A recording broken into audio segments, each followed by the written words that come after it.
السلام علیکم ورحمۃ اللہ وبرکاتہ۔ محترم سامعین، خواتین حضرات، اجالا چاندنی امید اسلامی چینل سے میں آپ کی خدمت میں تعلیم اللغت البلتیہ کے حوالے سے ویڈیو لے کر حاضر ہوا ہوں۔ بلتی زبان کے اندر بھنڈی کو بھنڈی کہتے ہیں، کیونکہ ہمارے علاقے میں بھنڈی پہلے سے موجود نہیں تھی۔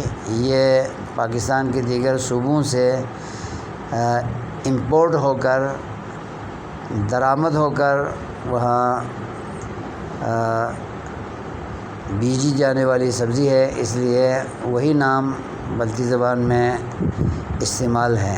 بھنڈی کو بھنڈی اور کریلے کو کریلا ہی کہتے ہیں، چونکہ یہ بھی بلتستان میں پہلے سے موجود سبزیوں میں سے نہیں تھی، اس لیے وہی نام جو اردو میں استعمال ہے وہی بلتستان میں بھی نام مستعمل ہے، اسے بھی آپ یاد رکھیں۔